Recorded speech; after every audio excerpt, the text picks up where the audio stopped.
everyone, and welcome back to Stamp with Anna. Today and this week I'm going to show you a few more cards that are card in a box cards, and you'll recall that I did 3 of these last week, and these, like I said last week, are just going to be my new favorite fold card. So let me recap and show you what I did last week, because they were all the same design, the same placement of the box. We did this birthday one, and you can see the box is off to the right of the card. And then we did this thank you one, and again it's the same design with 2 strips on the side with the box off to the right of the card. And then I did this one, which was a little different. The box is still off to the right of the card, but the card base is different. Rather than having 2 strips on the side, I embossed a whole piece here.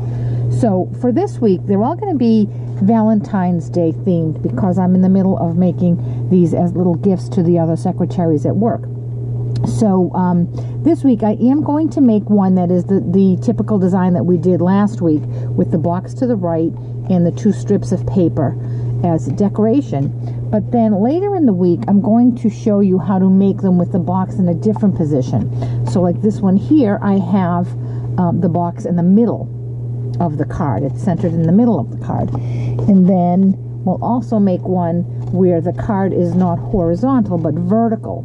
So the card is longer, obviously, because it's vertical, and the box is in the center of that. And I'll show you how to figure out what your measurements will be. So again, today this is the one that we're going to make, and this is just adorable, and it's super easy. So let's get started, and I'll show you, tell you what we need for supplies. Our card base is real red, and that is 8.5 by 5.5, scored at 4 1/4. Then I have a piece of designer series paper, and I'm using designer series paper from an old Valentine's Day stack that I would like to finish up, and this is called Stacked with Love. I believe this was from the year before last, so that's how old this is.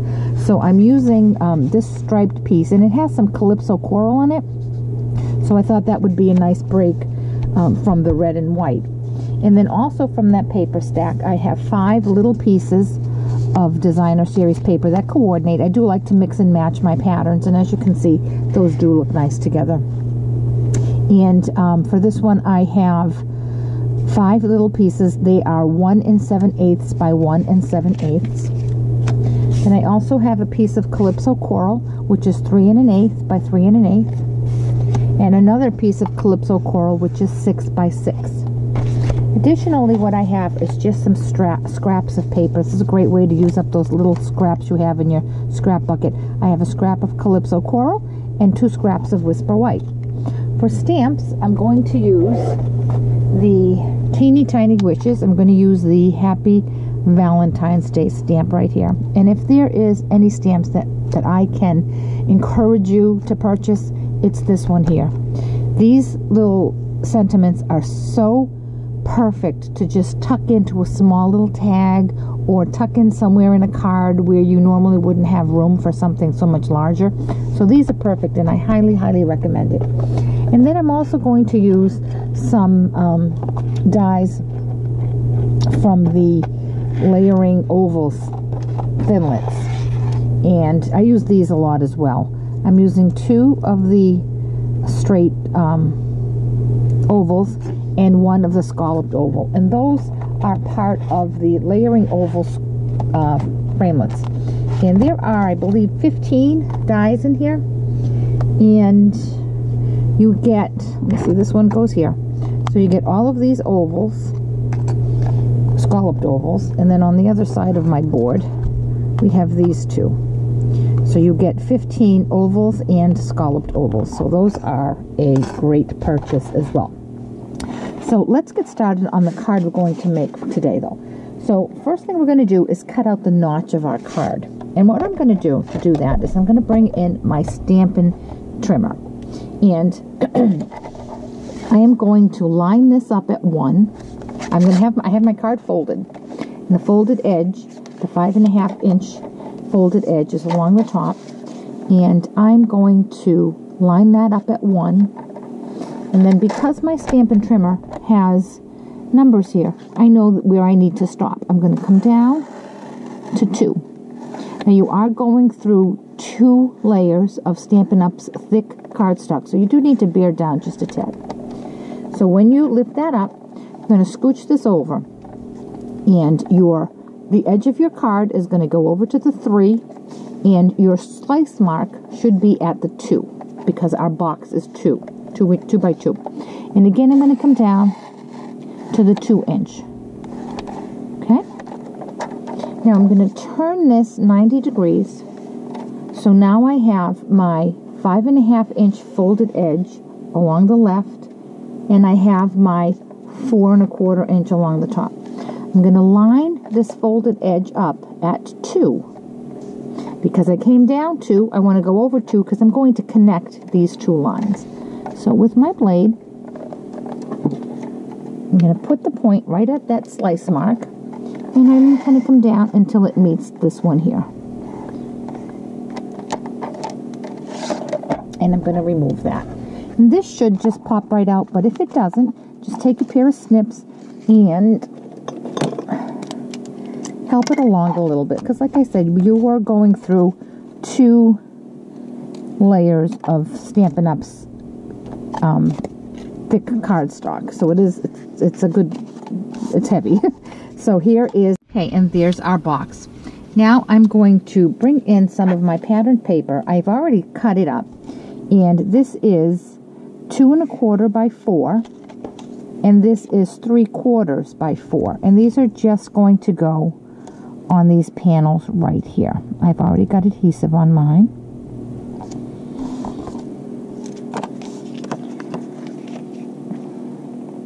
And this one will go right there. And we're all set. Now we need to make our box. The next thing we have to do is make our box. And the bottom of the box is going to be made from this 6x6 piece of Calypso Coral. So what we're going to do is we're going to line this up to the 2, and we're going to score at 2. I'm going to turn my paper 90 degrees and score again at 2. Turn my paper 90 degrees, score at 2. And last time, turn my paper 90 degrees and score at 2. And now with my snips, I need to cut some of this away so that my box will be formed. So first thing I'm going to do is crease all of my score lines. Now I'm going to take these 2 score lines here, and I'm going to cut up to the first horizontal line.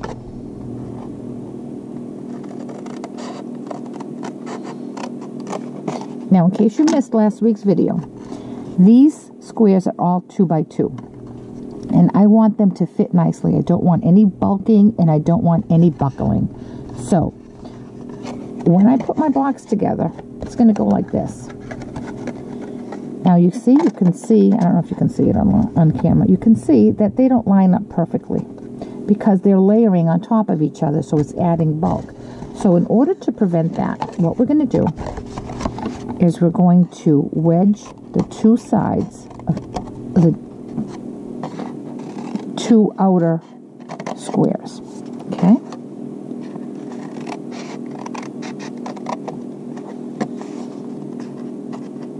That will prevent anything from sticking up on the top.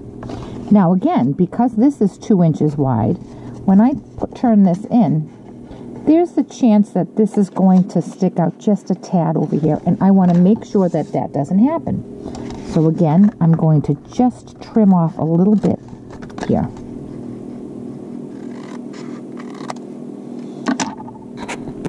Now I'm going to turn my paper over, and I'm going to do the same thing. I'm going to cut up to the horizontal line. I'm going to notch the 2 sides. And it's not a big notch, it's just a little notch.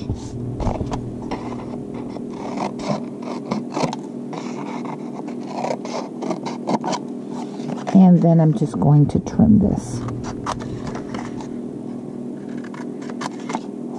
Now my box is complete. I just have to put it together.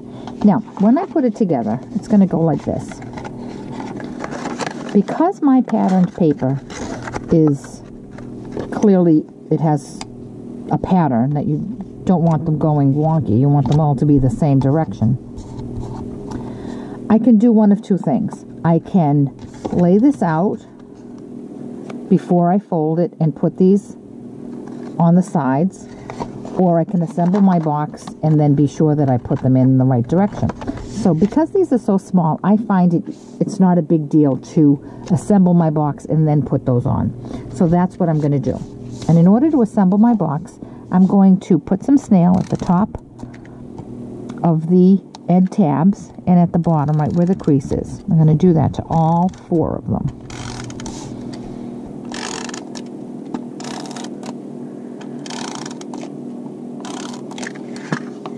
And then to assemble the box, I'm going to line up these edges and press down. And the same with this one. Line up the edges and then on the other side.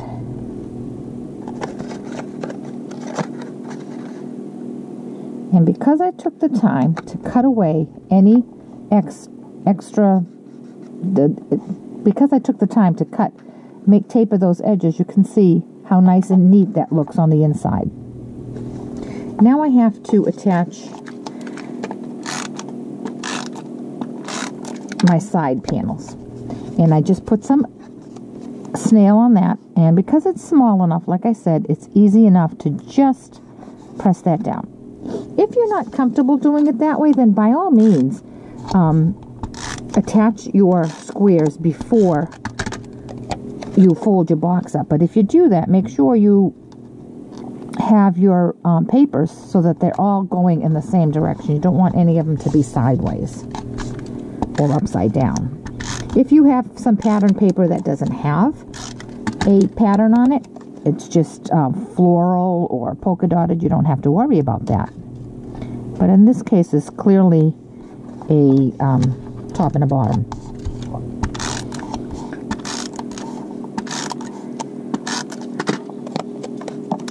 And there we have 4 sides with our pattern paper on it. And we have 1 extra square left over, and that's going to be for the top of our box. And to make the top of our box, I'm going to bring in the Calypso coral piece that we have that's 3 1/8 by 3 1/8. And we're going to put the box together just the same way as we put the bottom of the box together. Except we're going to score at 1/2 all the way around. So I'm going to score it a half, turn it 90 degrees, score it a half, turn it 90 degrees, score it a half, turn it 90 degrees, and score it a half. And again, I'm going to fold these over. And I'm going to do the same thing with my score lines. I'm going to come up the score line and wedge the 2 edges of the outside. I'm going to do the same on this side. The only difference for the top is that we don't have to trim this part of the tab, because when I fold it back here, there's no risk of it sticking out on this side because it's such a small little tab. Okay, so now I'm going to do the same with the bottom part.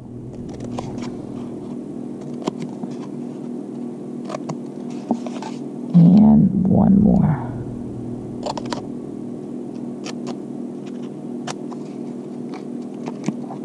Now I'm going to add some adhesive to this.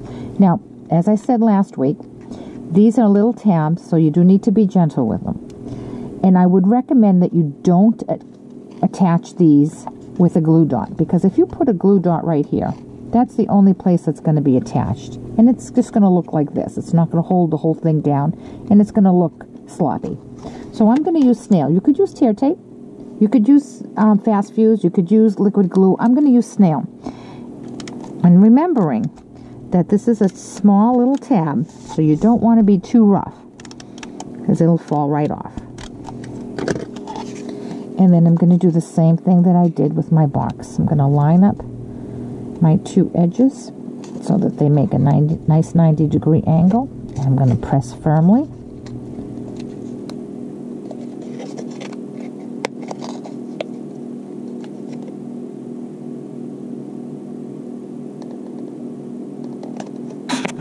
So here's the cover of our box, all done. And now again, I'm just going to put some snail on my designer series paper, and I'm going to center that in there. And it fits my box beautifully. As you can see, it's going to drop right in here. All right. So now all we have to do is just make our sentiment right here. Whoops. Just make our sentiment right there. So I'm going to bring in my scrap piece of white and my Happy Valentine's Day. And I'm going to ink that stamp up with real red. I'm going to center that right there.